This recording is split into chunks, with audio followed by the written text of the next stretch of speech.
dessa vez eu não estou prestando conta de uma semana, nem estou prestando contas de um mês. Eu estou subindo nos ônibus essa semana, todos os dias, para falar sobre como a gente fez esse mandato, a forma com que a gente trabalha. Até porque esse é o último ônibus que eu estou pegando como vereador. Já peguei quase 1000 ônibus, mas dessa vez eu estou encerrando essa participação e convidando todo mundo para participar mais da política. O meu compromisso agora é fazer com que mais gente possa compreender o que é ser um vereador, o que é ser um parlamentar no Brasil, como é que se faz a política tradicional e como é que a gente pode fazer diferente. Durante 8 anos, eu fiz diferente. Eu fiz muita questão de fazer um mandato que servisse para atender a sociedade que se organiza para lutar por direitos. Eu me comprometi a fazer um mandato que traz para a rua o que se debate na Câmara e que leva para a Câmara o que se debate na rua. Então vamos lá. Como é que funcionou? Quais foram os desafios de fazer esse mandato? O primeiro foi formar uma equipe. E para formar a equipe, eu levei em consideração 3 critérios importantíssimos. O primeiro, competência técnica. Então só chamei gente boa, só chamei gente que era expoente nas suas áreas. No direito, na comunicação, no urbanismo, no serviço social, na saúde. O segundo critério que eu utilizei foi o critério da confiança política, do comprometimento político. Eu só queria e só quero que esteja junto de mim trabalhando comigo quem acredita na importância da luta pelos direitos humanos e da justiça social. A minha equipe, desde que eu formei, ela tem pelo menos metade dela composta por mulheres. Metade das pessoas que trabalham comigo são pessoas negras. 1/3 das pessoas que trabalham comigo são pessoas que se afirmam LGBTQIA+. As pessoas que trabalham comigo, em sua totalidade, moram em todas as regiões político-administrativas da cidade, em que havia pessoas com deficiência, assim como a gente também fez muita questão de contratar um intérprete de Libras. Desde o primeiro dia do primeiro mandato, a gente conta com intérprete de Libras e fiz uma luta muito grande até para ter intérprete de Libras na Câmara, porque quando eu cheguei não tinha. E eu tive a honra de ter sido o primeiro vereador da história que a gente conhece a ter feito um discurso na tribuna da Câmara totalmente na língua brasileira de sinais. Então era uma equipe que, embora tecnicamente competente e politicamente comprometida, ela também podia parecer com todo mundo. E como é que a gente se organiza, esse povo todo? Todas essas pessoas, em todas essas equipes, elas se dividem no trabalho do dia a dia em eixos. E o meu mandato funciona a partir de 6 eixos. Então, em cada um desses eixos, as pessoas têm autonomia para tomar decisões sobre as lutas que a gente vai enfrentar. O direito à cultura, o direito à comunicação, o direito à saúde, uma política nova sobre drogas, assistência social, trabalho e renda, e política urbana, principalmente baseado no direito à cidade, em um eixo que se chamou Promoção da Igualdade e Respeito à Diversidade, que é onde a gente tratou os temas relacionados à luta do feminismo, à luta da negritude e da população LGBTQIA+. Em cada um desses eixos, havia gente do direito, havia gente de comunicação, havia gente da articulação, da mobilização, pessoas que fiscalizavam essas ações o tempo todo. Naturalmente, além de mim, que sou vereador, que participo de todas as equipes e das pessoas que estão na área meio, secretária, motorista, produção, aquelas pessoas que fazem com que o mandato possa acontecer. A gente recebe demandas da sociedade, muitas vezes a partir do nosso conselho político, que é formado por gente que é expoente nas organizações que lutam por direitos no Recife, ou nos ônibus, ou nas redes sociais. Olha, vou dar um tempinho para vocês passarem. Obrigada. Então não era um mandato em que eu mandava em tudo. Era um mandato que eu coordenava, que eu coordeno. Mas aquilo que a gente fazia era ditado pela sociedade. Então essas demandas, quando elas chegam, elas são tratadas no eixo a que ela se refere. E a partir do eixo, a gente vai trabalhar. E aí como é que a gente trabalha? A gente conta com ferramentas que são da Câmara, ferramentas que todo vereador tem, e algumas ferramentas que a gente incorporou a partir da experiência da sociedade civil. Então, por exemplo, todo vereador tem a tribuna na Câmara para poder fazer suas colocações. Mas muitas vezes também eu uso a tribuna para reverberar algum posicionamento que não é necessariamente meu, mas que vem de organizações da sociedade civil. Eu faço com que esse espaço, que é um espaço exclusivo do vereador, ele se torne um espaço de quem luta por direitos. A gente pode fazer requerimentos que a gente aprova no plenário e que podem seguir para a prefeitura. A gente faz audiências públicas para debater um tema específico, convidando a sociedade civil, convidando a prefeitura. A gente faz reuniões públicas, que são muito parecidas com audiências públicas, mas que não necessariamente têm a presença da prefeitura e não necessariamente têm encaminhamentos. A gente faz sessões solenes para homenagear alguma organização ou alguém que tem serviço prestado pela cidade. A gente faz proposições legislativas, projetos de lei, projetos de decretos legislativos, que aí a gente tem chance de transformar um pedido em lei, né? A gente muda a lei do Recife nessa questão. Eu descobri que o mandato de vereador, veja que curioso, não tem dinheiro livre. A gente achava que tinha, porque a gente vê muito político gastando, mas não tem dinheiro livre no mandato de vereador. Mas a gente também descobriu que tem 2 cartões que são benefícios para o vereador que a gente discorda. Então a gente tem um cartão alimentação com valor muito alto. Esse cartão de alimentação, no meu mandato, ele serve exclusivamente para fazer pequenos apoios. Então tem um grupo de mães que vai fazer um café da manhã, ou tem uma associação de bairro que vai fazer uma feijoada para uma grafitagem. Esse cartão serve para isso. Tenho muito orgulho de não ter utilizado esse cartão para mim mesmo. Assim como o cartão combustível, eu não tenho carro. Eu vou de bicicleta para a Câmara. Outras coisas a gente faz porque a gente aprendeu na sociedade civil e a gente traz como experiência para o mandato. Então, pesquisas. A gente pesquisa muito, publica notas técnicas.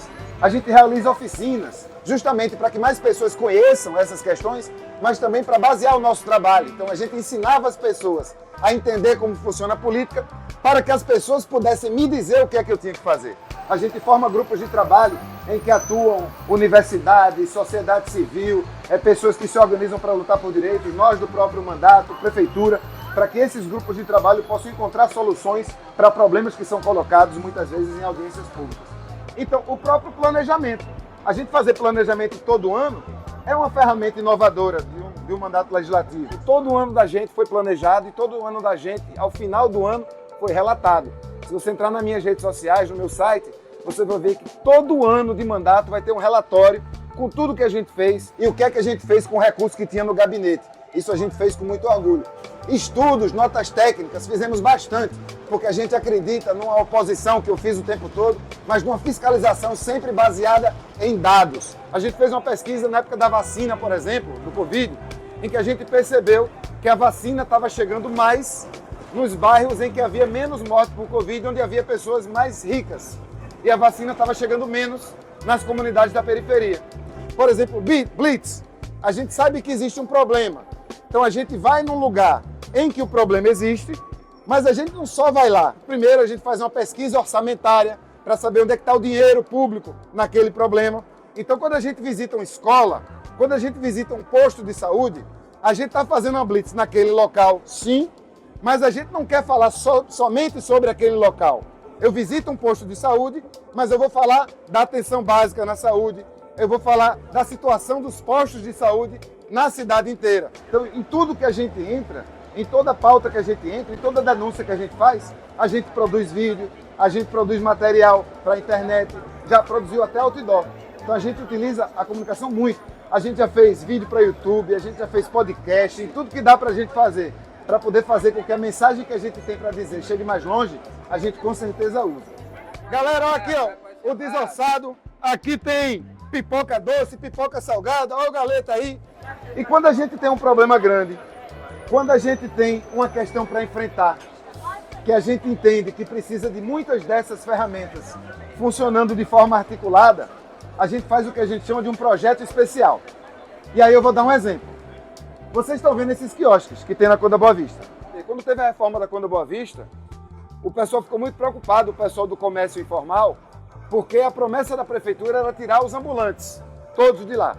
Até porque, pela questão da mobilidade, para você poder passar com espaço. Só que a gente entendia que essas pessoas também têm o direito de trabalhar. Então veja, não estava no nosso planejamento, mas o sindicato procurou a gente e a gente esteve à disposição. O que é que a gente fez primeiro? A gente fez requerimento, né, para a prefeitura refazer o projeto. E a gente primeiro foi fazer uma pesquisa. Contratamos uma pessoa para saber exatamente o tamanho do comércio informal na Conda Boa Vista.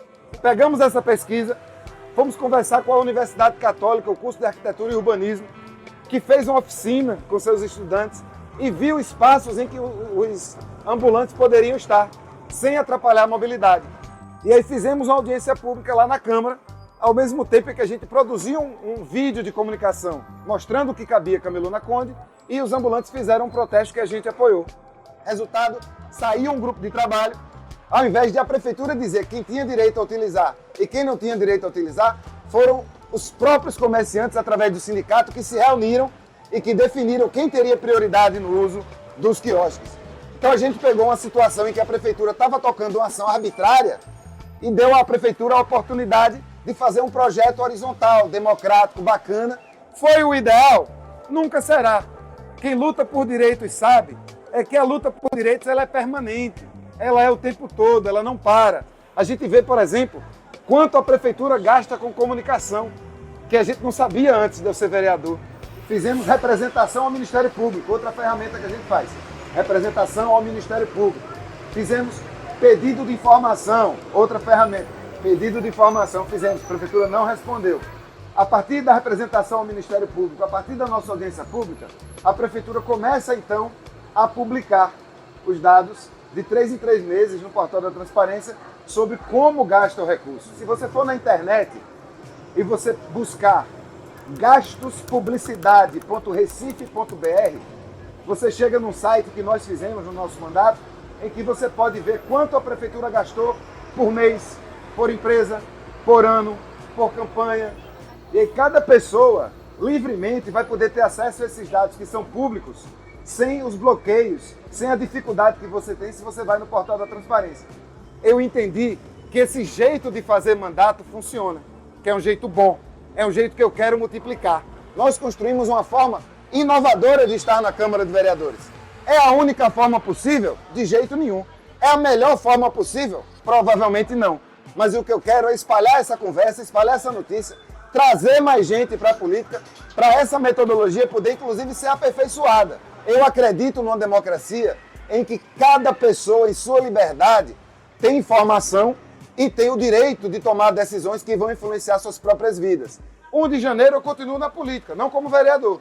Eu quero trazer mais gente para participar da política. Fiz 2 mandatos seguidos de vereador.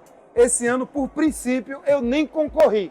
Eu apoiei outras pessoas para a gente poder rodar, fazer a roda rodar, como a gente diz. Então, estou bem feliz com essa multiplicação, estou bem feliz com esse passo que estou dando, porque eu aprendi, gente, isso é muito importante. Não dá para transformar a política contando apenas com as pessoas que já estão na política. Não dá. Mas também não se transforma a política trazendo gente nova para fazer do mesmo jeito. A gente tem que trazer gente nova para fazer de um jeito diferente. Essa conversa que eu trouxe agora sobre como funciona o mandato, lá nas minhas redes sociais, lá no meu site, que é o www.ivanmoraesfilho.com.br, se você for em ivanmoraesfilho.com.br, você vai poder baixar um livro que se chama Um Mandato, Uma Ponte. E nesse livro tem tintim por tintim explicando como é que eu montei esse mandato, com toda essa explicação que eu dei organizadinho lá na internet para você baixar e aprender como é que funciona na prática um mandato ativista. Obrigado, gente. Valeu mesmo, de coração.